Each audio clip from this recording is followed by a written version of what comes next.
Hey folks, I'm Brawn Luc Picard with Humboldt Roller Derby, and this is our third edition of Talk Derby to Me, where we talk about our game footage and share that with our fans. So who else do we have here? Hi, I'm Sprocket. I've been playing with Humboldt Roller Derby for 3 seasons, and I am a jammer. My name's Harry Pitfall. I am a skating official with Humboldt Roller Derby, and this is my 5th or 6th year. I'm not sure exactly, but it's somewhere in there. We're all grounded right now because of COVID-19, but this is a great way to stay in touch with some familiar faces. Hello, I'm Flog and Maulie, or Maulie. I've been playing Derby for probably about 5 seasons total. I'm primarily a blocker slash offensive player slash pivot, person who wears a stripe on their head. Really excited to be here and do this today. Yay, thank you all for joining. Okay, so I'm going to share my screen with you, and the footage that we're watching today is from the Root Force versus V-Town game in February. The last couple of games that we've watched have been the Redwood Rollers, and this is Root Force, which is our competitive B team. And both myself and Maulie play in this game, and so I thought it'd be fun to see some of us on the track. So this jam is in the first half, and I'll go ahead and roll it.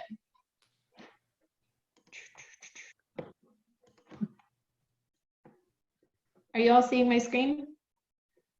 Yes. Yes. Okay, let's go. Can you pause it right here? Yeah. Great. So when Braun started sharing, Maulie wearing the pivot stripe is doing a lot of fancy footwork, it looks like, at the back.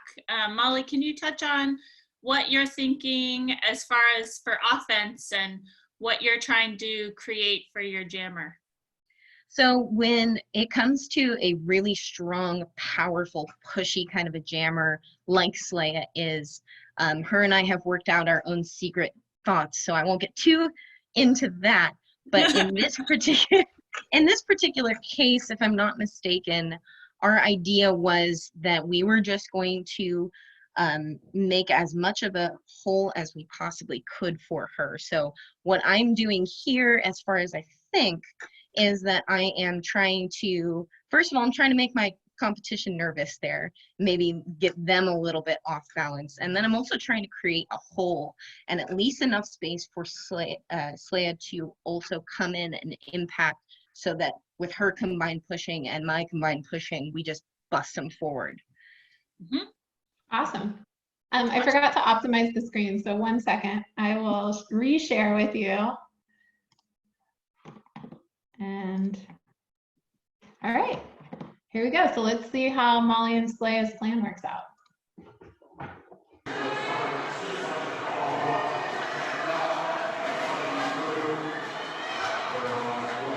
So that was a good, Maulie's footwork is really outstanding. If new people want to watch good footwork, Maulie is always in a good spot. And so you can see that the impact that the hits that she lays on people are to legal target zones. And there's absolutely nothing wrong from a referee's perspective on that play at all. Awesome. And I see that it worked pretty well. And then you stopped. Could you say why you stopped there? Well, I can see off to the left, kind of over my shoulder there on the far left hand. Yes, those two blockers, it looks like they've kind of given up. They said, oh, she's out of here. And so I trust Slaya's pushing enough that she can get past this one person. So my idea here is to then turn around and say, okay, how are my buddies doing back here? Do they need my help now? Because my jammer's got it. She's going to be out of the pack shortly. Yeah, okay, cool. And so these people have kind of given up, but they are looking at their jammer, and it looks like they might be thinking about going back to play offense since their jammer is still stuck back here. I'm not sure, but that may be what their plan is. And often we call that in Derby a switch, to where these black blockers were playing defense, and for some reason either it's a choice or they recognize that they got beat they're making a switch to go play offense. And likely they'll want to be, switching back to defense when the white jammer's back around. And so that's what's really fun about Derby, is that you're playing offense and defense often at the same time, and it happens quickly. Mhm. Yeah. All right, let's keep watching. Okay, so we heard this whistle signifying that the game had a lead.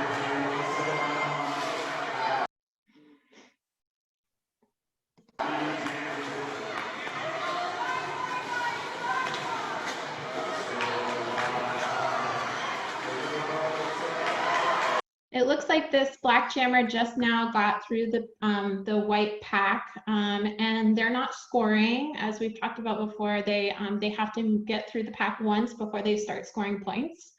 So at this point, what would be like strategic for the jammer to do?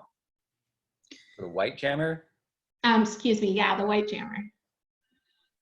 There are a couple of things. If there's somebody from the white team who's in the box who is standing up, maybe they let that jam go another 10 seconds before they call it off. Or in a case like this, where it looks like we've got a full group of people, there's no sense wasting time and energy to trade points if you're going to, unless you have a significant lead as the other jammer is getting out. Call it, we're done, let's go again. Yeah, and just to reiterate, the white jammer got around for the second time, so they had one scoring pass. So the white jammer right now has 4 points to the 0 of the black jammer. So that's why it's like a good advantage to call off at this point, as Harry was saying, if no one's in the penalty box. Okay.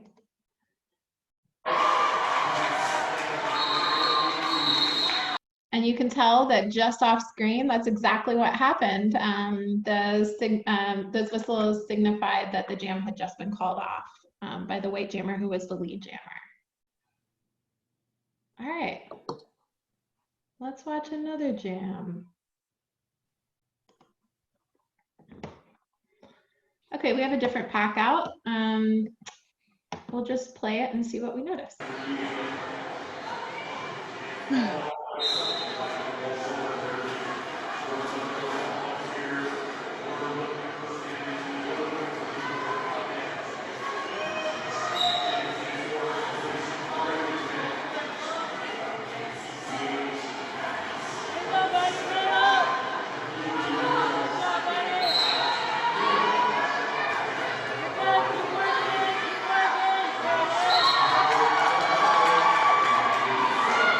Okay, so right there, white jammer was called as lead. And Harry, can you say what the whistles are when a lead jammer is called? What do you hear? You should hear 2 short whistle blasts when lead is called. And then the jammer ref will point at that jammer for the entirety of the time that they're lead and hold up their hand for that first pass with a L-shaped, so we know that they're the lead jammer. Does your arm get tired holding it up the whole time? Not the up arm, because that actually gets to go down, but sometimes when it's a long jam and you're pointing at that jammer forever and ever, it's like, you'll see people, they point like this, and then by the end of the jam, they're kind of up.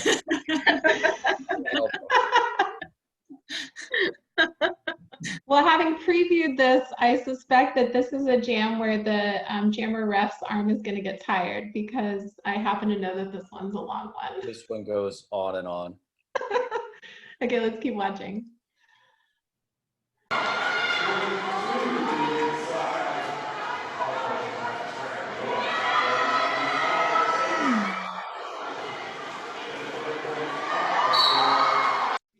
Okay, so right there, the white jammer who's lead went out of bounds, and then it seems like they came back in. It's a little hard to tell from the angle, but it seems like they came back in, maybe not in the appropriate way. Could you speak to that, Sprocket? Yeah, so what it looks like, we have a hard time, like a hard angle to see it, but maybe perhaps like her back skate went out of bounds. And if a part of you goes out of bounds, you can have one hand out of bounds and you're still kind of technically in bounds. But if anything else goes out of bounds, then you as any skater needs to enter behind anybody whose hips were in front of you. And so in this instance, likely the white jammer's foot went out of bounds, but they just came right back in and probably ahead of this one person whose hand is up in black. And so they probably cut that skater. And so you'll hear a whistle, and so, white, and then their number and a cut. But what's key for this is the white jammer was lead, but then they got a penalty. And so if you're the lead jammer and you get a penalty, then you go to the box, but you're also no longer lead. But it also means then that the jam goes for its full 2 minutes. Okay. So this is gonna be a long one.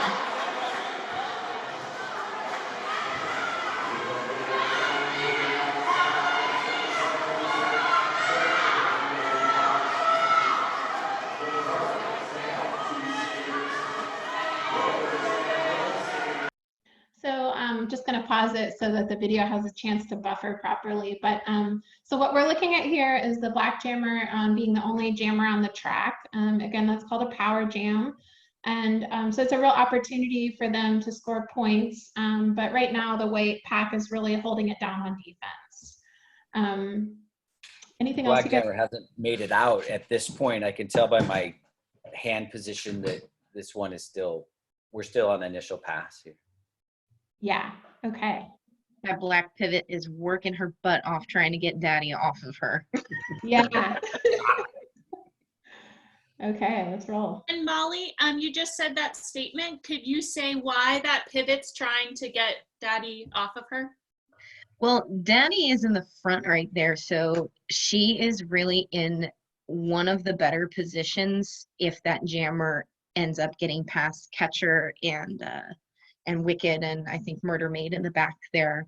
If the black jammer gets past them, then daddy's kind of the last line of defense for us to be able to catch that jammer and recycle her back into our pack. So that black pivot is just like, get off, leave her alone, leave my jammer alone. Not working. Okay.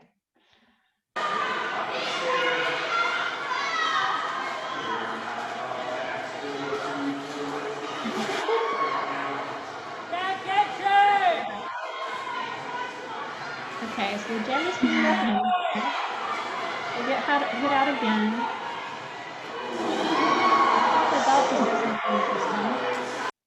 Okay, Harry, what just happened right there?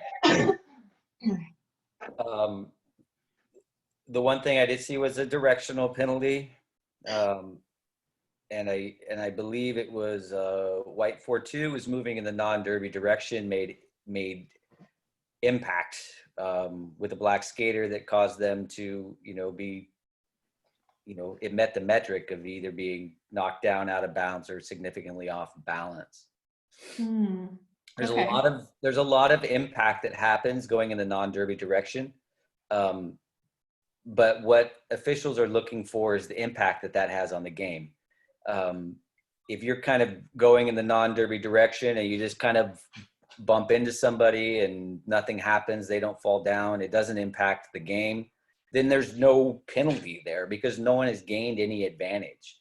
So one of the things that officials get grilled over is, why did you call that direction penalty and not this other direction?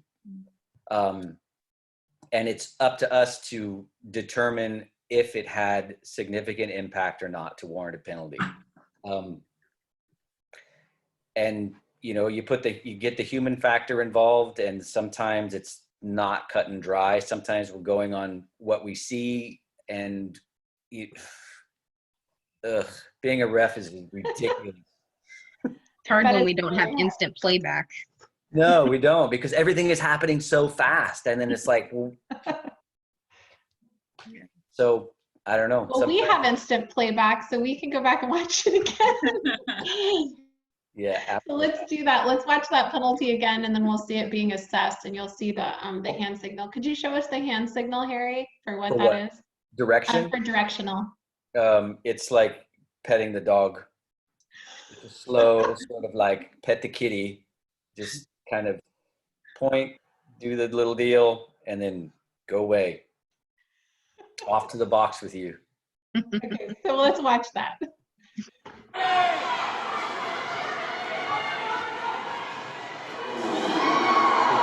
Moving in the non-moving direction and lays a hit on the black jammer, and there it is. There's the point. Whoa. And there's this. Okay, so now the white jammer is back on the track, and they've already, since they've already come around the track and made it through, and they were initially assessed lead, they have lost lead jammer status, but they're scoring points at this point. And we also did just hear someone yell 30 seconds. Yeah, we just heard someone yell 30 seconds. And I think Maulie pointed that out before. Why would that be? So 30 seconds, you can't really see behind this ref's head, but the time clock back there says 20 seconds and some change. So what Atreyu in the background is yelling is 30 seconds, and that is to indicate to our white blockers and our white jammer, hey, you have 30 seconds here to make magic happen, to make something happen, to either hold that black jammer and not let her score any points, or to help get your white jammer as many points as possible. Plus, I also personally feel like when you hear 30 seconds and you're on the track, you're like, I only have to do this for 30 more seconds, okay. It's like the light at the end of the tunnel.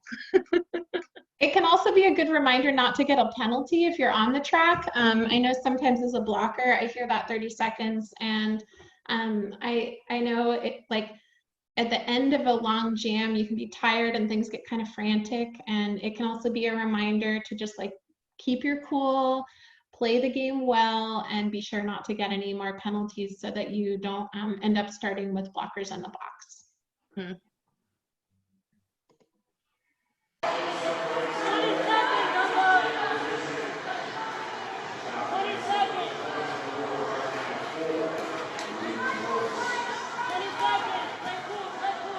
Oh, I hear Trey saying, play it cool, you got it.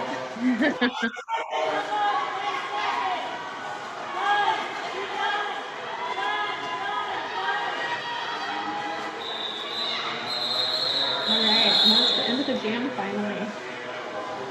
I don't know about you all, but 2 minutes can feel like an eternity to me. 2 minutes is a long jam.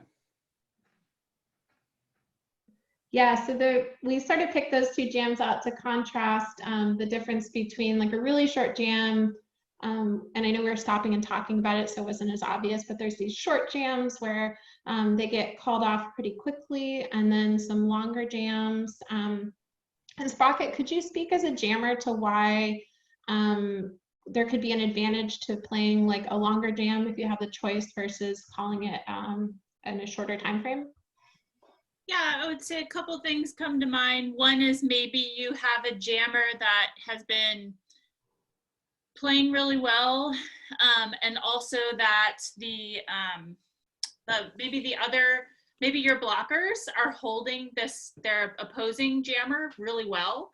And so you know that even if they got out the first time, it's likely that your jammer can take on their blockers and keep scoring points while your blockers are holding the other jammer. So you might just go for getting a higher spread of points. So maybe it ends up being like 12-4 instead of when you could have called it at 4-0. And maybe also you do that at the end if I don't know. That's probably good for now. Okay, cool. Do you guys want to watch one more? Yes. It's kind of a short one. Okay, we'll watch one more short jam where the jammer is able to call it pretty quickly.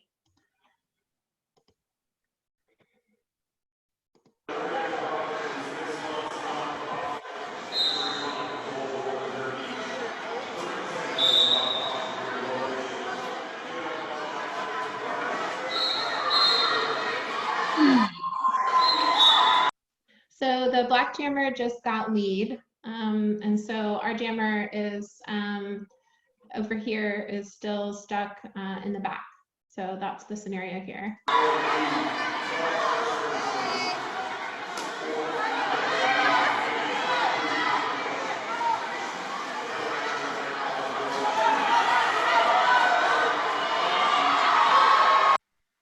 Okay, so this is one where this group of skaters, I'm not sure who hit this person out of bounds, but the black jammer is trying to re-enter behind the person who hit them out and everyone who had their hips in front of them when they were hit out. And we see that all of these skaters have run backwards, and then this ref is giving a signal with their hands up. Can you tell us what's going on here, Harry? Without being able to see what's going on the straightaway there, what Wicked is giving right now is the no pack signal.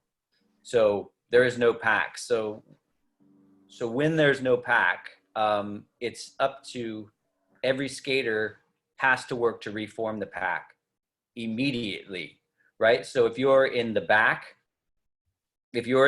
group, you have to physically move yourself forward in order to regain that pack. All skaters must work to reform the pack.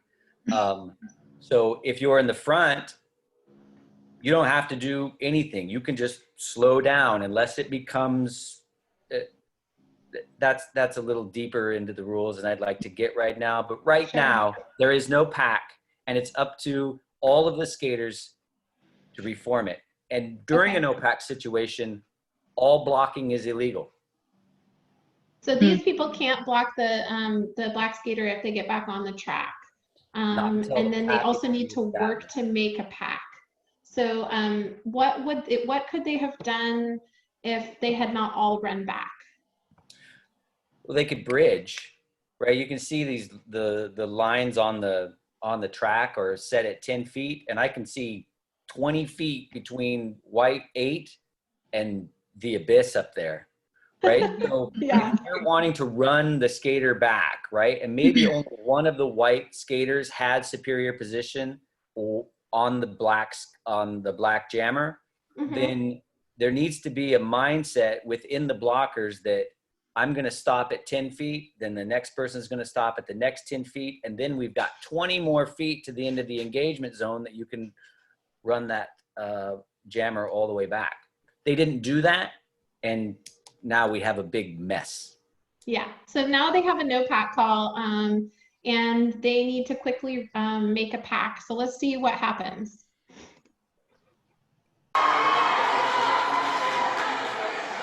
Great job on the right team for immediately running forward to rejoin the pack. I couldn't see what was in the front, but the people in the back did exactly what they were supposed to do. Good job, Wade. Yeah, root force.